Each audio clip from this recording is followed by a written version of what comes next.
Welcome to the channel. Check this out, the 2019 Dodge Ram 1500. My dad brought this over and he just picked it up. Check it out. This is like a ruby red color. I don't know exactly what they call it, but if it were Ford, it'd be a ruby red. But you can see the new styling, looks real good. This is I believe it's like an XLT kind of setup. Not fully loaded, but it's definitely got some chrome and some nice features, nice looking headlights and everything. But it's definitely got some big wheels here, looking good. Looks like they're aluminum, cast aluminum, or maybe with chrome plating. Let's look underneath here and see how it looks. Wow, look at that. Looks like they use a nice paint on the rear end. Seems to be pretty well made. Let's take this thing for a spin real quick. Interior looks nice. This looks like a really durable fabric. Got the dog back there. So far, how do you like it? I like it. What do you think about this? I gotta get used to it. I get that mixed up with the temperature, the radio. Oh. So this, as long as it's in the car, it should start, right? Mm-hmm. Well, sounds good. What is this, the Hemi? 5.7 or? Yes, 5.7. Let's see how low the seats go. I like seats that go real low. Wow, this is comfortable. I can tell before even moving. The seats go pretty low too, lower than, I want to say lower than the Ford.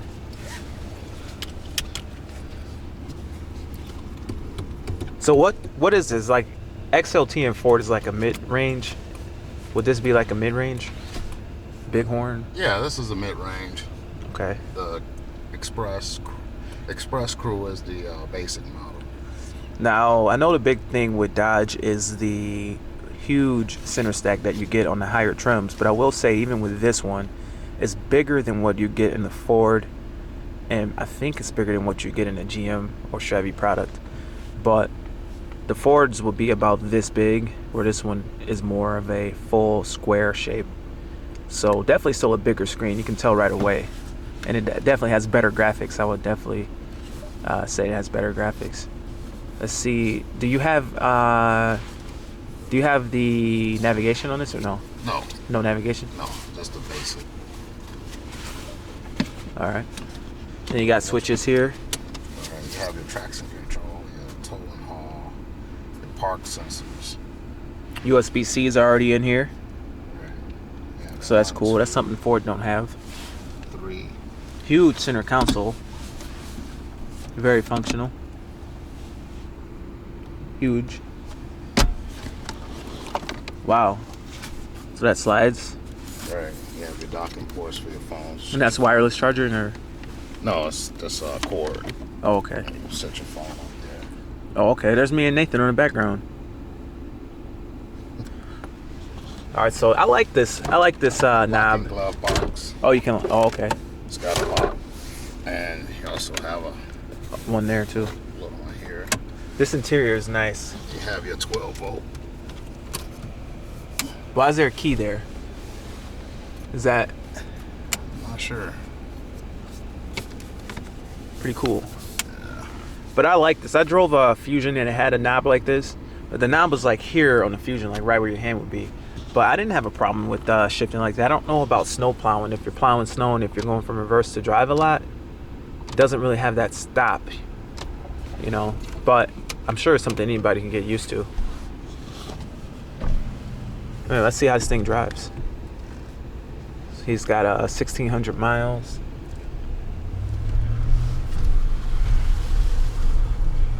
Wow. Did you want me to hold the camera while you're doing that? No, I can hold it. Feels pretty good. What do you know what gearing you have? 3.92.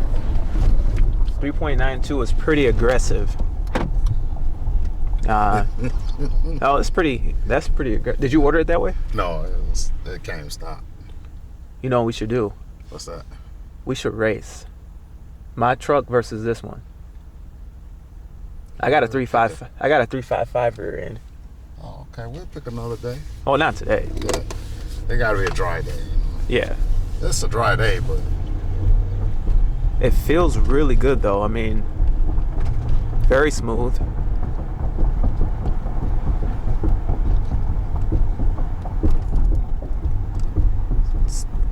I love the gauges. It's definitely really some of the nicest gauges in the business. turn off your traction control if you want. Oh, okay.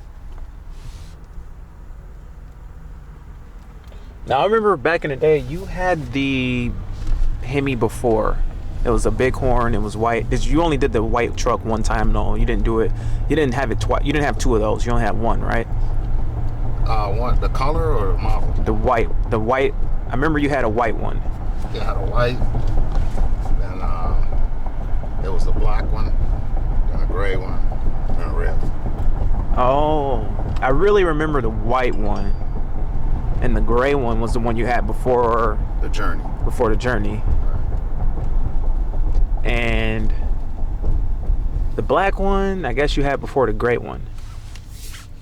I didn't see a lot of the black one, but the white one I remember because I was just learning how to drive, and I remember we took it out and you were like, "See what it can do," you know, put the pedal down, see what it can do, and I was impressed by the Hemi at that time, you know, because it was quick. That was like one of the quickest trucks. But I'm sure it's gained a lot of power since then. You know, a lot of horsepower. It was about the same. 40 horses. That was it was 45 more horsepower. But what was that like back in like 08, 07? It was like 350.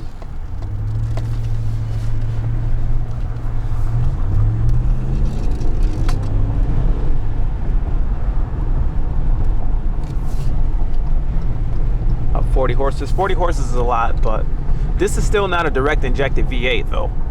It's regular style fuel injection, I think. Do I have I think I took it out of here. I'm not sure about that. I could have sworn I seen something that said direct injection, but that would give it way more horsepower. Right. And it's not an e-torque or anything like that. Well, the transmission is that an e-torque? I want to say it is. Is it? Transmission, yeah.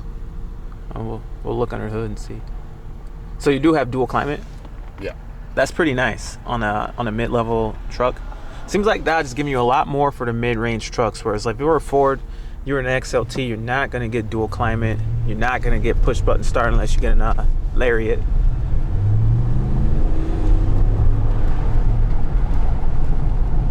Puts the power down real nice. It's definitely smoother than the V6 EcoBoost.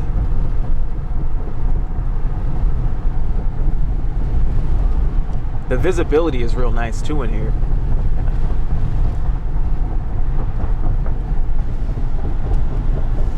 I think these were redesigned also right here to blend in with the whole pillar instead of it, bowing out. Right. How do you feel about this model, the redesigned version, compared to the one before? I think they could have cut down on the weight, and I think they could have beefed up the Hemi a little bit better. Right, because the engines basically carry over. Right.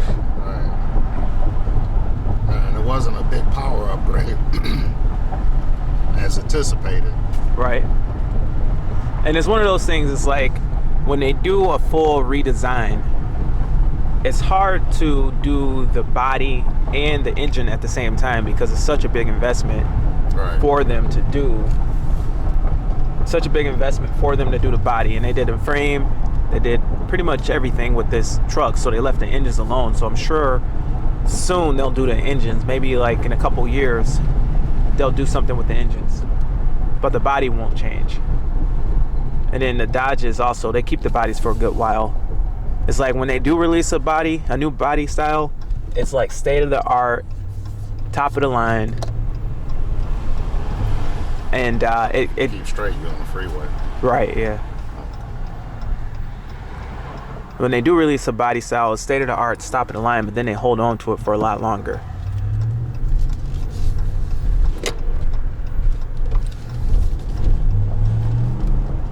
What we should do is have you drive the EcoBoost and see how you think about that, about how it drives. Oh, I like the EcoBoost. We should trade for a week. You know? Because the EcoBoost is one of those things, if you drive it, you know, you kind of be like, well, what's the point? You know, I don't get it.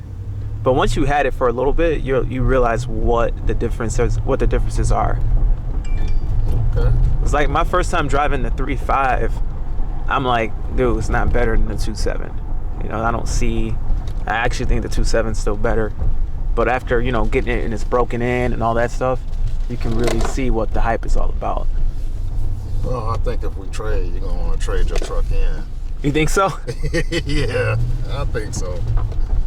Oh, I don't know. We'll see. Well, it's addictive driving us. These are nicer right now, for sure. I mean, do you have the 360-degree camera? No. Oh, okay. So that's the difference. Is mine is not a mid-level truck. Mine is the Lariat with everything, you know, that you could possibly add. Right. You can't add anything else to it unless you add like a limited package or a King Ranch or something like that. It's basically as much as a King Ranch would have been. Or, I mean, honestly, I could have actually gotten into a limited truck, which is the highest one, but you know, I would have had to take off the 4-wheel drive or something to even make it the same price. So my truck came in at like $65,000. There's Raptors cheaper than my truck. Wow. But I mean, for me to get something like that, you know, which is, unless you're talking about a Raptor, you're talking about a lot of badging. You're talking about, you know, a bunch of limited badging everywhere, and you get some different leather seats. And then same thing with the Platinum and the King Ranch, where they are nice, but for me, they weren't adding a lot of actual value. They weren't adding any capability or anything. And then the Raptor takes away a lot of capability, and you can't get any features. You can't get like towing features and stuff like that with the Raptor because it's not made to tow. The payload's not there. The max payload on the Raptor is like 1,200 pounds. The max towing's 8,000 pounds. My truck's made to tow 13,000 pounds, which is insane. No one would probably ever do that, but 13,000? Yeah, no one would. 13,000 pounds is like, to find something that weighs 13,000 pounds would be challenging because it's extremely heavy. Like you need like a triaxle boat or something to weigh that much. And a lot of people don't even think it's safe to do it, to tow that kind of weight with that truck. But it is rated to do it, you know, regardless of if people feel safe or whatever doing it, is what it's rated to do. But of course there's a lot of tricks and everything to get it to tow that much weight. You need like certain hitches and stuff like that. It really diverts a lot of the weight off the bumper of the truck alone. It transfers it to the front axles. And so you're talking about a fifth wheel basically? You can't do it with a fifth wheel actually, because a fifth wheel transfers a lot of payload to the truck, and the truck don't have enough payload to really do it with the fifth wheel. But you could still pull. You need a weight distributed hitch on the bumper. Okay. It's like basically a spring-loaded system which takes the weight off the weight. truck. Yeah. Okay. But I'm definitely feeling driving this truck. I definitely feel what you're talking about, how it's addictive to drive. It's really, the front end you can tell is really tight. It's definitely a different front end from the previous truck. Right. It feels really good. It feels very sporty. Just going through the turns and everything. Okay. The RPMs are about what, 1,300.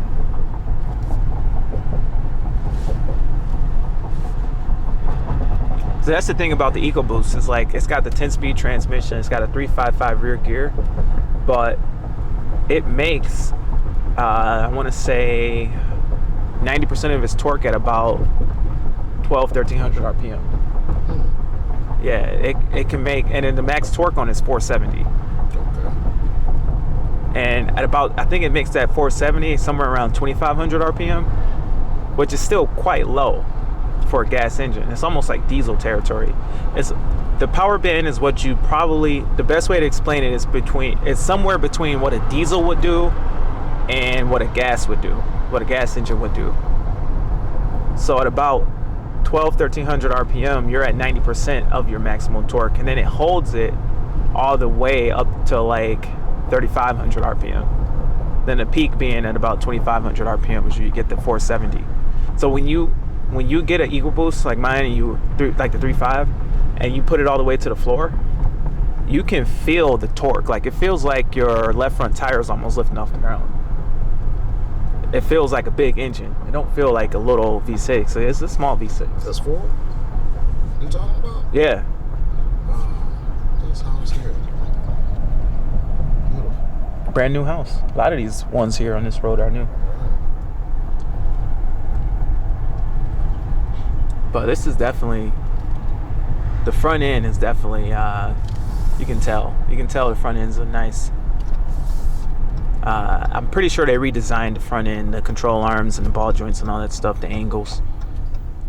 They have an LED light package. Oh, okay. Standard also. Standard LED. Now, is that the actual LED bulbs, or is that just the LED accents around it? No, that's the accent. That's the accent and the bulb. Oh, wow. Yeah, and the fog lights. Wow. So with Ford, the way they set it up is you cannot get LEDs unless you get a Lariat, and you get everything else. Wow. It's like a $7,000 or $8,000 package that you have to get before you can get into LEDs. It's pretty rough because it's like people really just want the LEDs. Right, and they actually offer this on this model as an option. It comes standard with the regular halogen. Oh. Right. Okay. Cruising down the water here. Check out the mansions. Yeah, one day I want to have one. A mansion? Yes, sir. Oh, I don't even Not want for long, just for a short period of time. I don't even want a mansion at all. Look how big that is. Couldn't imagine having all that room. What I would want is some land. Being built. I want some land. I'd rather have a house like mine, maybe a little bigger, not too much bigger, but you could go out and you got maybe 3-4 acres. Well, that's the plan. You know, you have a big house, have your land. Yeah, and that's not that expensive either. I mean, I've seen houses like that for like $250,000, $300,000, where it's just a decent sized house and then it's tons of land. So as far as speed and power, you know, I'm sure you have tested it out, you know, on the back road somewhere. Obviously not on public roads, but on the back road somewhere to see what kind of acceleration and everything. How does the acceleration feel in this truck? It's decent. It seems slower. I really haven't calculated 0 to 60. Uh-huh. I haven't really had a chance to really take it out. We should calculate the 0 to 60. Now, as far as it being slower, I will say that it's probably not slower. One thing I've noticed just driving it is that the visibility is so much wider. Like, even compared to the one you had before, the one before, it had a big hump, it seemed like, in the hood that it was harder to see out of the front. Yeah, it did. And that would make it feel faster because lower visibility, just having like a wider view, you step on it and you don't feel that speed as much because your view is so much more commanding. I noticed that too because I kind of got on it a little bit when we were on Harper, and I'm like, okay, is it faster or what? Well, how fast is it? But then I looked at the speedometer. I'm like, okay, we're already at 40. Okay. But the view, like, you can see the road. So I think that plays a part in how it feels, just seat of the pants feel. Well, you know, this truck is like maybe a foot longer. Oh, it's the longer version? Yeah, it's a longer than a 218. Yeah, but that shouldn't hurt too much as far as speed. I mean, the worst thing about that is you got a little bit longer drive shaft, and that's rotating mass, so it hurts a little bit, but you shouldn't notice it. You know, you got a little more weight. You're talking maybe 100, 150 pounds. Well, you don't have the axle hump in the back either. It's just a flat floor. No more axle hump. No. Where was there an axle hump? Oh, you mean like going across the bottom of the truck? Right. Like in the middle of the truck? Yeah, in the middle. Oh, okay. Yeah, it's flat. I wonder why they had a hat. Well, actually, the back is bigger. It's like a mega cab, but it's a cruise.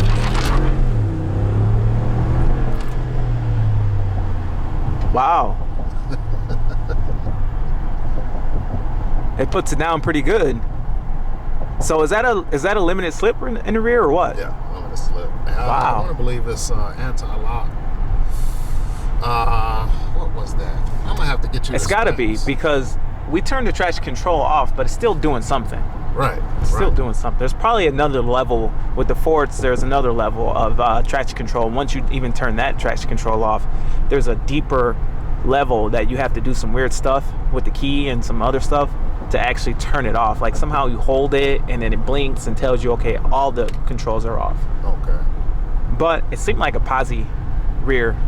And that's one drawback that a lot of people don't know about the Fords, is that you don't get a posi rear stock. I don't think you can order a posi rear with an F-150, but you have a locking rear diff where you pop out the four-wheel drive button, pull it toward you, and it locks the rear at any speed under about 5 or 10 miles per hour, which is cool, but for practical uses, who's ever going to do that?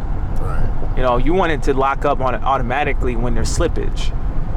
So otherwise, it's just an open rear end on the Ford, unless you order a posi. Now on the 250 with the Ford, it's an open rear end when you pop that button out and lock it. And in my opinion, that's good for a 250 if you're plowing snow, because when you're in the parking lot, if you got four-wheel drive on, it gets real hard to turn on dry pavement or semi-dry pavement with four-wheel drive and a posi, and it's locked up in the front and all that. It's hard to turn around. It really scoots on the ground. Whereas if you got an open rear end, it takes a little bit of pressure off. And then you plow and you hit a big pile of snow or something, and it stops the whole truck. One wheel is going to spin, but it gives it somewhere to put the power. Instead of breaking something on a drivetrain, it lets the wheel break loose. It spins. It won't move like a heavy load, but it protects the drivetrain. Whereas if you get a posi, if you're going to get a 250, it's probably better to order a posi if you're not plowing snow, because if you're just driving through snow on, you know, incandescent weather, you want to have it locking up the rear whenever necessary, and you don't have to think about it. You have more control that way. So posis are better just for the everyday person, but you know, for me plowing snow, it's better to just have it locking, where you can lock it when you want to lock it. But for the 150, a posi be better, because I don't plow snow with the 150. I just drive in the snow. So. Well, it's a safety feature. There's a few safety features on here on the 19 version. I guess because of the longer, you know, the longer the vehicle is now for this year. You have the park sensors, you know, front and back.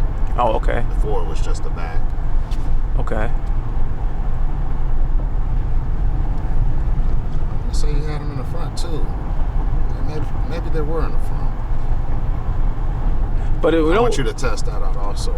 You know what's weird? What's really interesting about the Ram is, even before they redesigned the exterior of this truck, the interiors on the Rams were already best in class.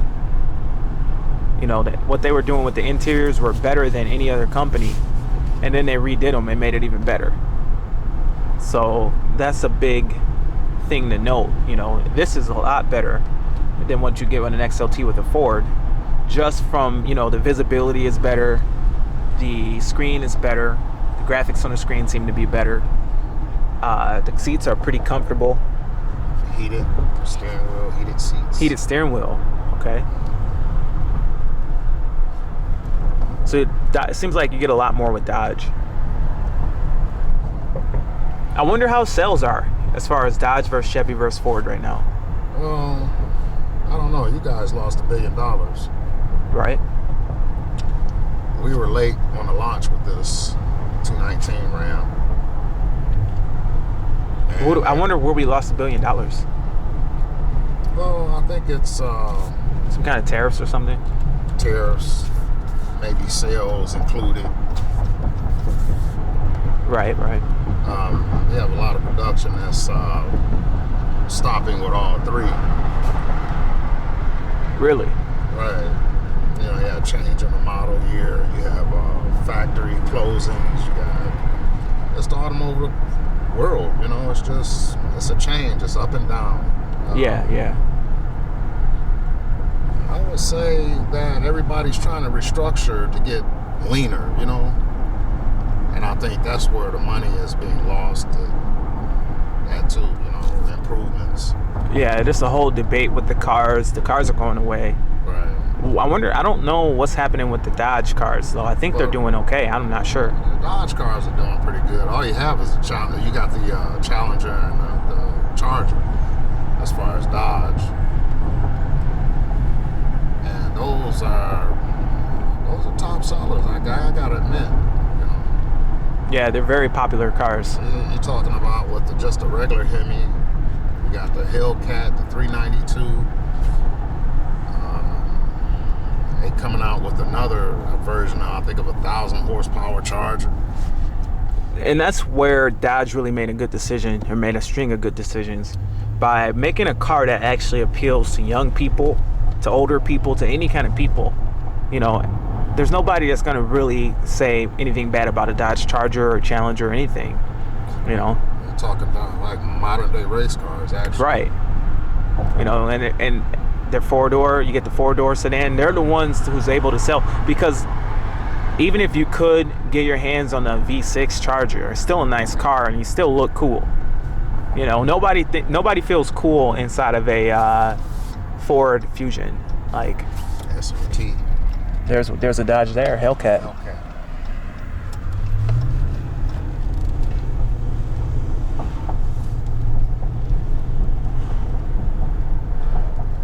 Yeah, no one feels cool inside of a Ford Fusion. And the Ford Taurus show is a cool car, but I mean, they don't really promote it right, you know. Right, it's a nice car. I like it. Yes. You know, you got a lot of horsepower out of that. Yeah, but you know, they redesigned the EcoBoost, but didn't put it in the Taurus. No EcoBoost. It has an EcoBoost. It has the 3.5 EcoBoost that was in the F-150, but they redid it in 2017. They gave it a lot more power, and they updated and they fixed all the issues that the 3.5 had. Some of the issues. Okay. And they didn't update it. It's really a big update for the engine, but they didn't update it for the. They didn't update it for the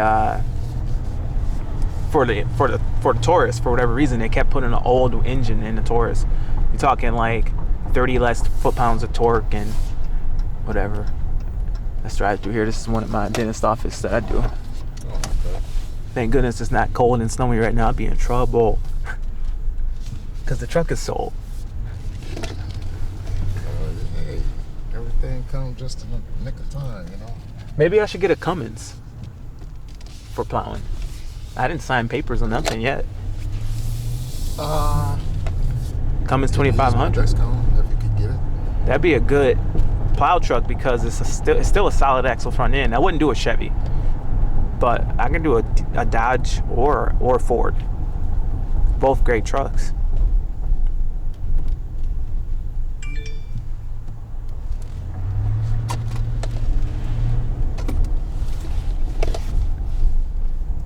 That's a nice size range right there. So on this truck, there's no start stop, is there? No. Oh, that's a big one. A lot of people have the MDS. What is MDS? Multi displacement system where the cylinders shut off. Oh. Cylinders shoot off. I haven't noticed anything. Well, you could also check your fuel gauge.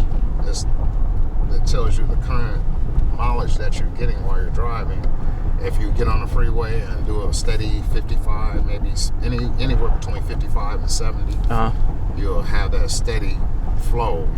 It'll shut cylinders. Right, it'll shut down. You might be able to feel it. I can feel it. Oh, okay. So I haven't felt it because it hasn't been a situation yet where it would have done it. Well, I already know that Ford's going to lose a lot of sales just because start-stop. People hate that feature. You know, you come to a stop sign, it turns off. There's a lot of people that really don't like that. Right, me, I don't like that. So for Dodge to have their V8s not have that feature really does add, you know, a lot of potential sales. Right, you didn't go on the freeway, did you? You want me to? I can. No, it's up to you. Yeah, I will. It could really get a better effect, passing power. Yeah, I'll do drop down.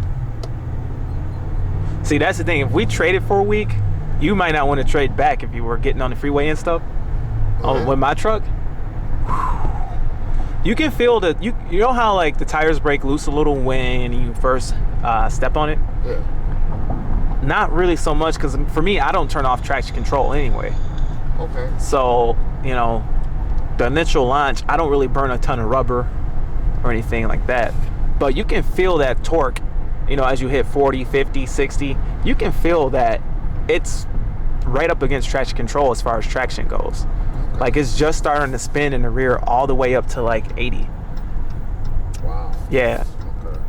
So, I mean, it makes the power down low, and it just keeps coming. That's probably something they had to incorporate with the turbos. Now with this, do you have a sport mode or anything? No. No sport mode, so you just, okay.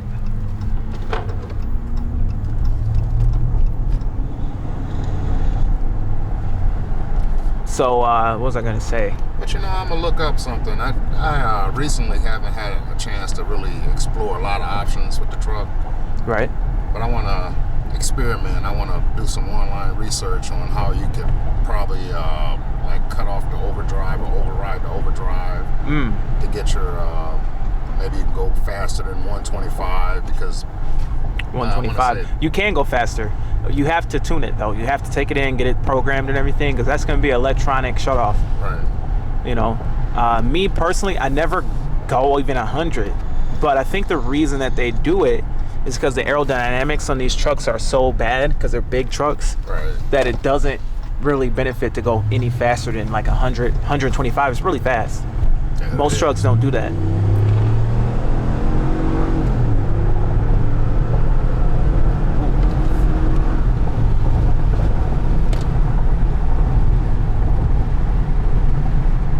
Feels good. Definitely feels good. Okay.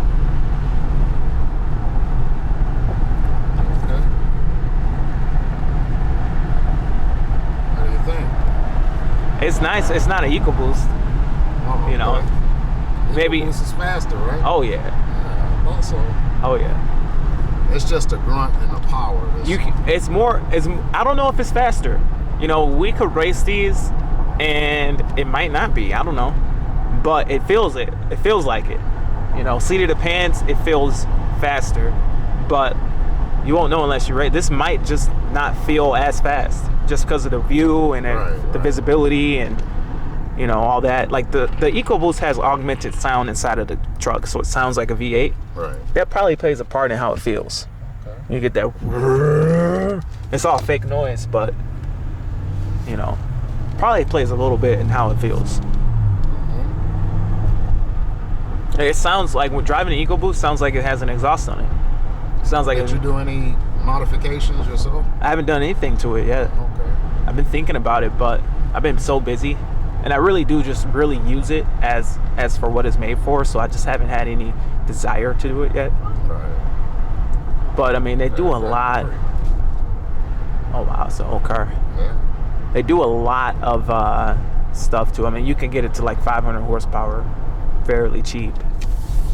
That's a nice amount of horsepower. Yeah, and 500 foot-pounds of torque. Well, I really like that. You know what? I think I want to take that back. I don't think you can get 500 horsepower, but I think you can get 500 foot-pounds of torque easy. You don't think you can get 500 horsepower? You can, but not cheap. Not reliable. You could get up to 1,000 if you want it, but you'd have to go inside the motor and do like rods and pistons.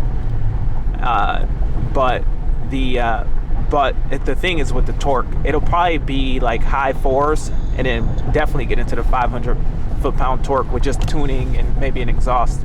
A big thing you can do with the EcoBoost, because it's turbocharged, is like downpipes, exhaust, stuff like that to clean up the exhaust a little bit. Take the cats off. You'll make significantly more power because those hold the turbos back.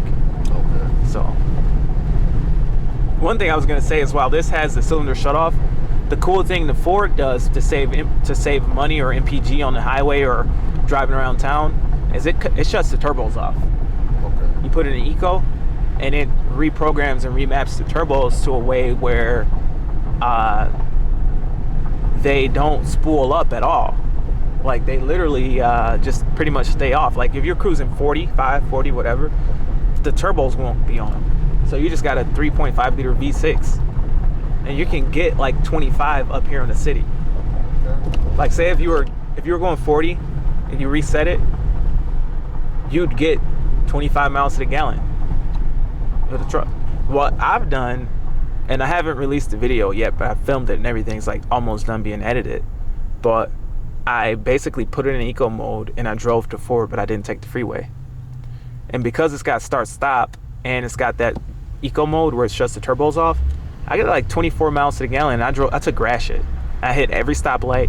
You know, I hit the stoplights. I went through downtown and I got like 24 to the gallon.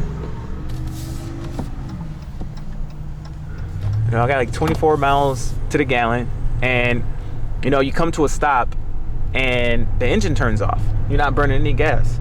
Oh, okay. But I mean, I know people hate stop start, but it comes down to math. You know, you're burning a little bit of gas, but you're going absolutely nowhere, so it messes up that number. It messes up the MPG because, you know, you got 0 miles traveled and you're just idling. Whereas if you turn off that engine, you really preserve. You're getting 24, you turn it off, you're gonna stay at 24. You know, that's basically what your trip computer is doing a math equation.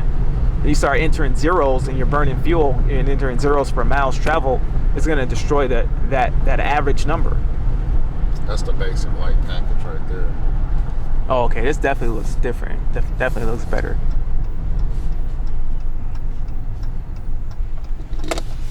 They definitely do a good job of making it feel more car-like and not like a big truck. Okay. Like my truck feels big and it's just an F-150. And I still hit curbs, you know, going around corners. When you get to your driveway, try to back in and get as close as you can to your car. Oh, and see how the how the reverse sensors work? Right. Have you seen the new Dodge? All these people. If you can get up in there. I can, but I gotta turn around. Have you seen the new Jeep pickup truck? No. I've seen a Jeep pickup truck. It was a prototype, and I believe they sold it. It was at the dealership. Really? Yeah. So it's actually being sold? Well, not yet. It's not even in the process. That's the older Ram, right? No, it's a brand new one. Oh, that's the new one? Yeah. Oh. 19. Same light package. It's just it's a standard light package, but it's a blackout edition. This truck is an incredible value. Definitely an incredible value. And I think the MSRP was 47. That's not bad at all. No. Could have been 43. Yeah, probably 43 after all the discounts and everything. Right.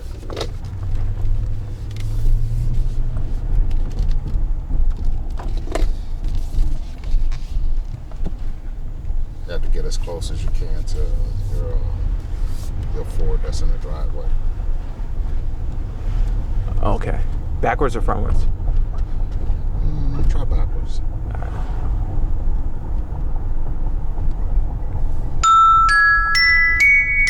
Oh, that scared me. Is there any way to turn the volume down on her? That guy's truck looked just like mine.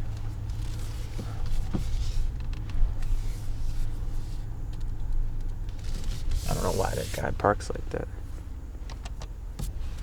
Real close.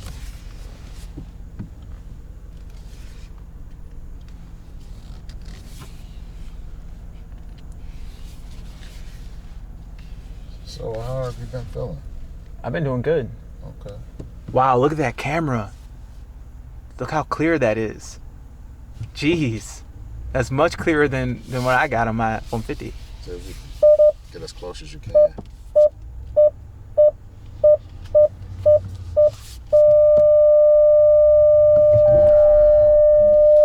That's the sensor. It's actually a brake sensor. Why are they... I don't know if you felt it. I felt it, but why? It's almost like you hit your vehicle. Is that what that was? Yeah, it's a brake sensor. All right. Why are they so loud with the reverse sensor? Well, I got the volume up. Is that what it is? How do you turn that down? Well, you probably have to go through settings. Ooh. They are.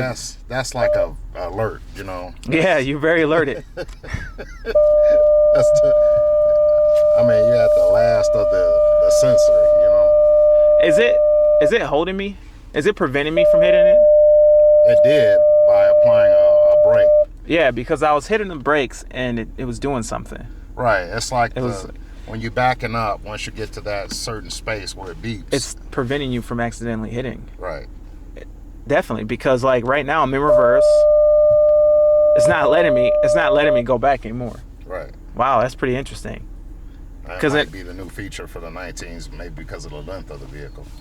That's definitely an interesting feature. You can feel like when I hit the brakes, they were already going down. Right. They were like applying themselves. Right. Already. How do you turn that? Is there a way? Well, you have to go to controls. Let's see here. Now we got settings. Well, look how responsive the screen is. Definitely. Let's see. Driver safety and assistance. Definitely that. Yeah, the front park sensors. Rear park, high, medium. That's medium? Yeah, that's medium. That's still pretty loud.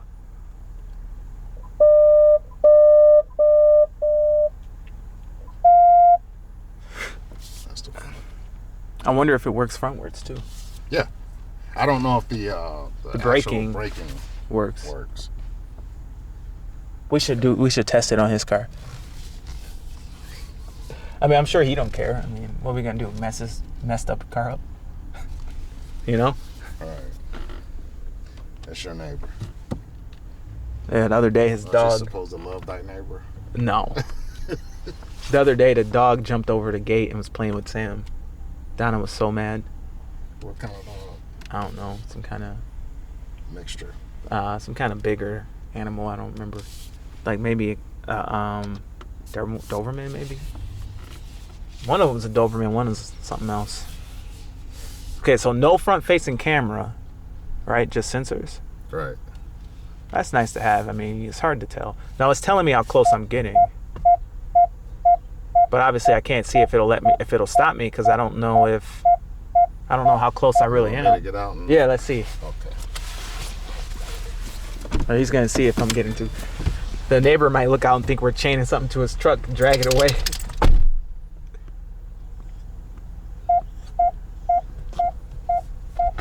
We're gonna see if it applies the brakes. It's telling me that that's it. Yeah, definitely. It didn't apply the brakes, but I was probably going too slow. Like in the back, when I was going backwards, I was on that hump. Right. I was hitting that hump. That is amazing how clear that camera is, how big the screen is. That is absolutely. And then you zoom in, you can really see. See, like my camera looks maybe that clear. Maybe. Okay. Probably not. Because it's zoomed in, it's lower resolution. But like, that's almost so clear you could drive around with if that was in the front.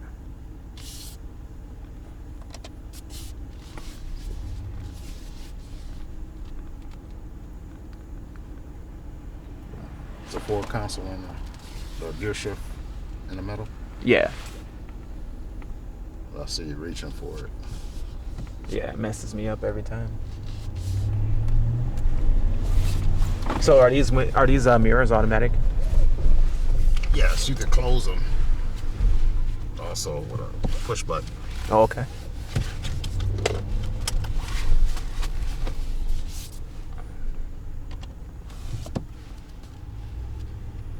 Now, I don't think they did the shift knob on the heavy-duty trucks, did they? I'm not sure about that. That's a good question. Wow, that screen is amazing. This is weird. It's like with my F-150, the screen looks better than it did on the on Donna's Edge.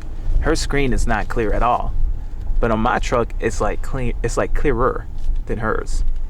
Now this one is really clear. So it's even a step higher in clarity. So I wonder if like a new Ford would have a higher, more clarity, like being like the newer year. It just might. It might, I don't know. Have you checked out the GMC Denali? It's nice. The GMCs Oh, are my all goodness. nice. They're amazing. Check out the 219. The 1500 is not. They're heavy duty trucks. I don't like. You know, everything's the same, but oh, that's easy. I was gonna see if I could figure it out. You just hit that button and that's it. That's it. The heavy duty trucks with the independent front end for someone that carries a plow, carries a lot of weight across the front end of the vehicle. I don't like the GMC for that. If it had a solid axle, it'd be a different story, because then you could put, you know, any kind of weight. They don't make their own axles. They use a Dana axle at Ford. I'm pretty sure they use the same thing at Dodge. Or is it still Dodge? I noticed there's no Dodge. There's nothing that says Dodge in here. I think Ram is like a standalone thing and separated from Dodge now. Well, I think that's what they wanted to do. Yeah, I don't know why, but you still have that Ram badge. It's just Ram, but no Dodge Ram. Right. Interesting decision. They make weird decisions, like no one cares. Well, you know, the industry is changing to where they want to branch off. Like, you know, you had the Pontiac with GM. You had Pontiac. You had the Oldsmobile brand. All this. They've gotten GM, gotten rid of a lot of brands. And their restructuring probably is gonna mean Buick, maybe some of Cadillac, a lot of the car market. You know. Yeah. I think everyone wants to go towards SUVs or trucks. You get more for your money. Yeah. And you get just as much mileage, gas mileage, as you would in a truck now than you do in a regular car. And it's more utility-wise. You know, you could do a lot of things with a truck that you can't do with a car. Well, they definitely make big mistakes. Like, one huge mistake that GM makes is they've got a really good set of technology when it comes to electric cars. They probably have one of the most viable electronic vehicles out there as far as technology is concerned. The Volt, or I think it's called the Jolt or something. There's a Volt. I'm not talking about the Volt, which is hybrid. I'm talking about the one that's all electric. And then that thing is like 100 miles to the gallon, which if it burnt fuel, it's all electric. You plug it in. It's the highest range electric vehicle that you can get, you know, but it's just ugly. It's so ugly. Like, well, they didn't make it very attractive to young people. GM made the first electric car, actually. Ever. So, well, not ever, but the first one, you know, in the market. Well, it was actually before the Volt. It was before your time. But if you do research, you'll see that they are like the leading, as far as like the big three, they are probably the leading ones in electronic technology. But Tesla is so...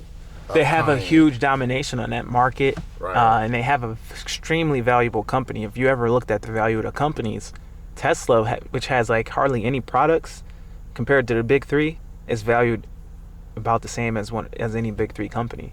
Better. If not better. Because their stock is over. Their stock is way more. Right. Because they have so much room to grow. But they also have a showroom where they show you the cars. You can schedule a test drive, but you can't buy it. It's not an actual dealership. Right, because they don't actually have enough cars. And you can't go and say, hey, I want a Tesla today. Right. But what's interesting is, for a company like that, why won't one of the big three just say, hey, okay, we're going to compete, period. We're going to compete. Because they could have technically had a division of vehicles as valuable as that whole company. Well, it's not so much as it's the oil industry. It has to be some kind of outside pressure like that. Well, it is. It's the oil industry. One thing about a Tesla, and the whole idea that Tesla creates, is you can't just stop burning gasoline. No. Because what Tesla own, what the whole idea of Tesla, which I don't get, is, you know, you drill for oil and you get oil products, and you can't stop doing that. You can't stop making the plastics and the natural gas and whatever you get out of the ground. But you can't necessarily just drill for just gasoline or just oil or just... It all comes out and it gets refined. Kerosene, diesel, and you get gas. Gasoline used to just be a byproduct. So if we all could shift tomorrow to not burning it in our cars, there literally would be nowhere to put it. And it'd be a huge disaster to have nowhere to put gasoline, because we'd have gasoline piling up everywhere and we wouldn't be able to get rid of it. Right. So they'd probably have to make some kind of gasoline power plant or something. It would have to get used. Well, they would you still have a lot of things that consist of using fuel. Yeah, You but have the fact that we burn it for travel, it creates a balance right. for the whole entire oil industry. That if you got rid of it tomorrow, it would cause a bigger issue. It would. It would. Because we wouldn't have anywhere to put it, and we couldn't drill for oil no more if there's nowhere to put gas. You can't store gasoline forever. Right, but see, that's where the economy is kind of changing. They want to speed up the process of electric vehicles, autonomous vehicles, and it's coming.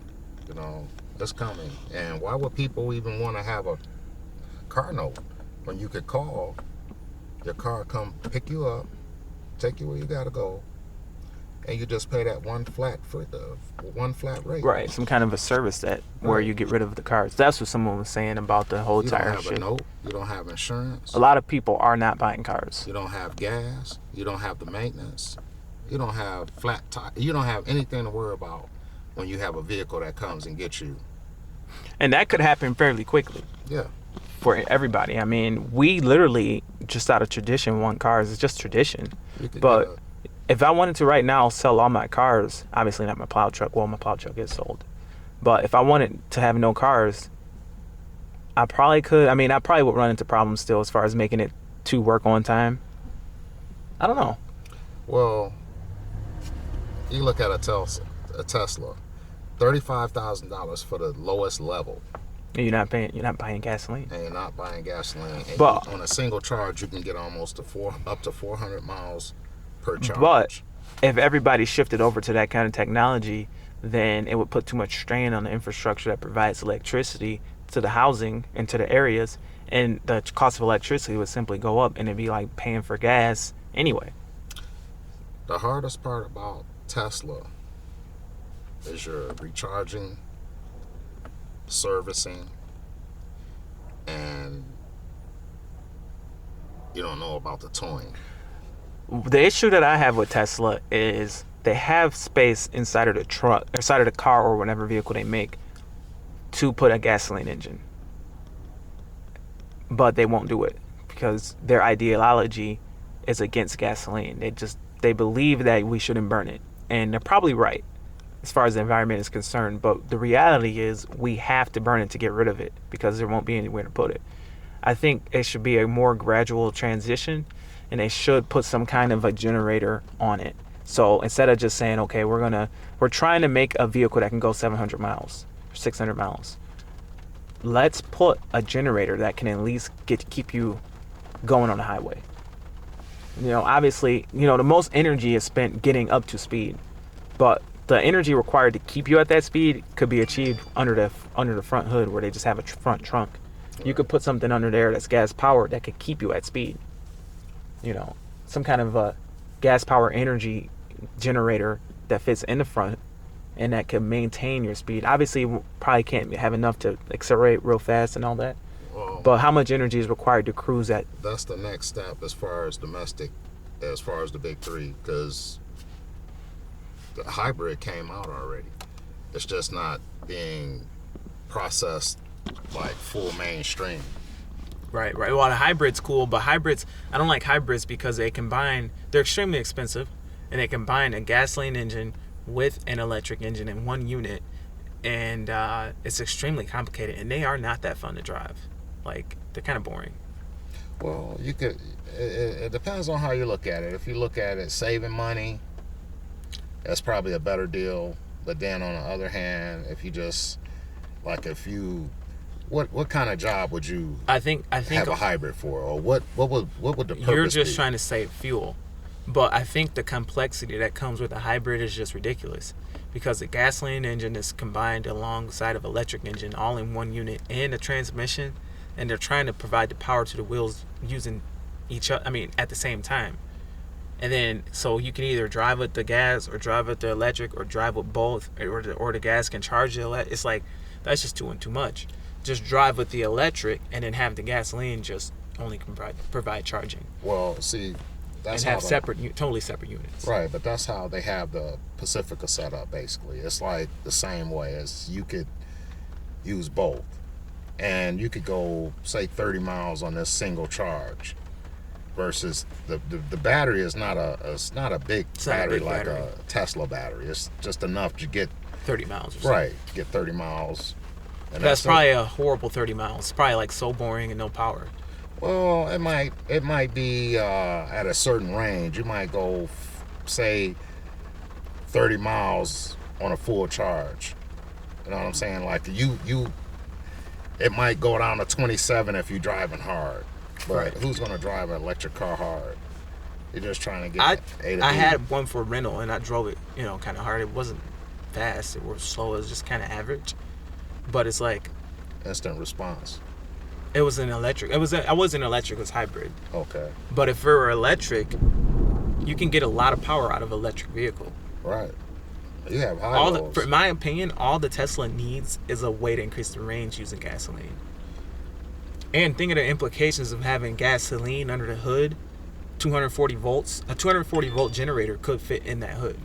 Well, Tesla is like They're anti-gasoline. right. But That's a 200 like that for. But 240 volts Edison, under right? that hood. Imagine, okay, the power goes out. Okay, I'm gonna hook my car up and provide energy to my house because I got 240 volts under my hood. I might as well. Or invest in a gas generator. Well, I mean, it has to be built from the car company. I mean, or you mean like invest in one and have it at the house? Yeah. Or throw it in your trunk, and then when you get somewhere, you can charge up your car with your generator.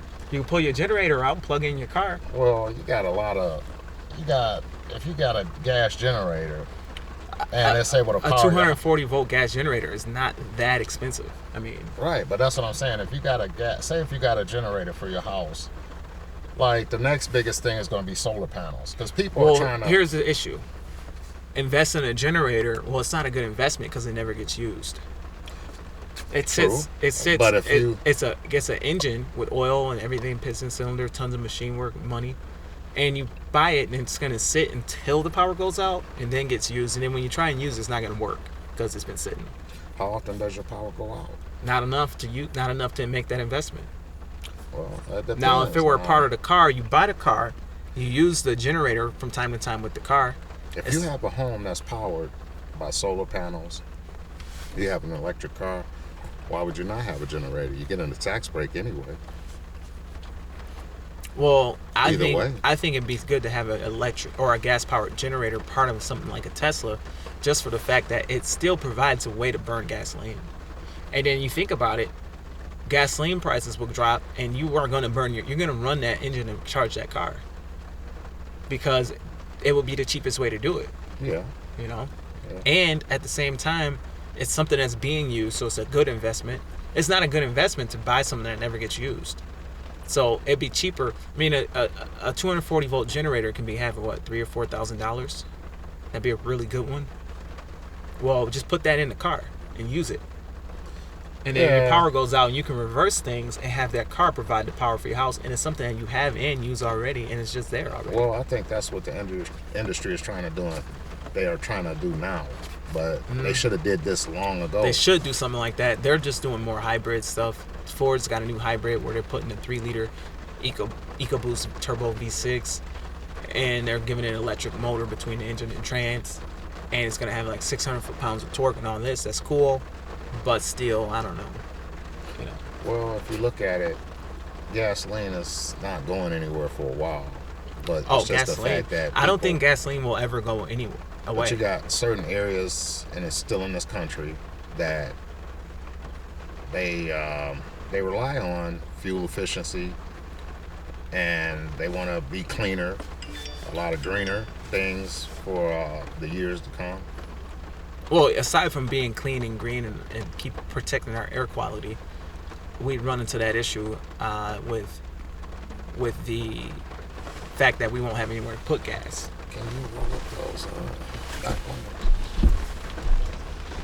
Thank you. Yeah, they won't have anywhere to put gas. So basically, I could see big rig trucks just going from diesel to gas, because if it's the cheapest fuel, they'll stop making diesel big trucks, and they'll make some of them will be gas. Right, They don't care about the mileage because gas is just extremely cheap. Right. And that's why gas prices fluctuate. Like, we're in the period right now with low gas prices. Well, that's because every year we burn less gas, cars get more efficient. And they're like, lower the price so we can sell it. Because if we don't, We can't store it. It has to go. And Ford is pretty good with alternative fuels also. Yeah. I mean, it's not just diesel or gasoline. It's natural gas. Yeah, natural gas vehicles, fleet vehicles. This is like a weird December. Yeah. Well, not weird no more, considering it does this every December. Anyway, guys, we got to wrap this video up. That's it. We've been shooting for about an hour, so thank you for watching, and hope to see you guys for the next video.